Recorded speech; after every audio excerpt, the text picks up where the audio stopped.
Letter 103 by Charles Lamb. Charles Lamb to Thomas Manning, November, 1802. My dear Manning, I must positively write, or I shall miss you at Toulouse. I sit here like a decayed minute hand, I lie. That does not sit, and being myself the exponent of no time, take no heed how the clocks about me are going. You possibly by this time may have explored all Italy, and toppled unawares into Etna, while you went too near those rotten-jawed, gap-toothed, old worn-out chaps of hell, while I am meditating a quiescent letter to the honest postmaster at Toulouse.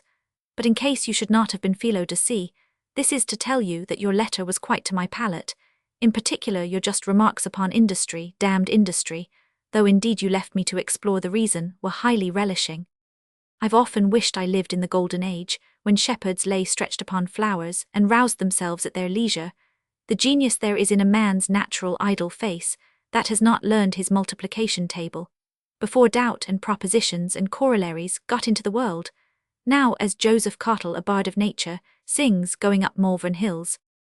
How steep, how painful the ascent, it needs the evidence of close deduction to know that ever I shall gain the top. You must know that Joe is lame, so that he had some reason for so singing. These 2 lines, I assure you, are taken tot idem literis from a very popular poem. Joe is also an epic poet as well as a descriptive, and has written a tragedy, though both his drama and epipoeia are strictly descriptive, and chiefly of the beauties of nature, for Joe thinks man with all his passions and frailties not a proper subject of the drama. Joe's tragedy hath the following surpassing speech in it. Some king is told that his enemy has engaged 12 archers to come over in a boat from an enemy's country, and waylay him. He thereupon pathetically exclaims, 12, dost thou say, where be those dozen villains? Cottle read 2 or 3 acts out to us very gravely on both sides, till he came to this heroic touch, and then he asked what we laughed at. I had no more muscles that day. A poet that chooses to read out his own verses has but a limited power over you. There is a bound where his authority ceases. Apropos, if you should go to Florence or to Rome, inquire what works are extant in gold, silver, bronze, or marble of Benvenuto Cellini, a Florentine artist whose life doubtless you have read, or if not without controversy you must read. So hark ye, send for it, immediately from Lane's circulating library.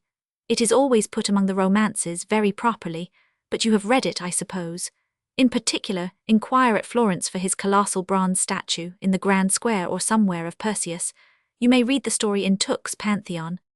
Nothing material has transpired in these parts. Coleridge has indicted a violent philippic against Mr. Fox in the Morning Post, which is a compound of expressions of humility, gentlemen ushering in most arrogant charges. It will do Mr. Fox no real injury among those that know him. Manning's letter of September 10 had told Lamb he was on his way to Toulouse. Cottle's epic was Alfred. The quoted lines were added in the 12th edition. He had also written John the Baptist. Cellini's life. Lamb would probably have read the translation by Nugent, 1771. Cellini's Perseus in bronze is in the Loggia de Lanzi at Florence.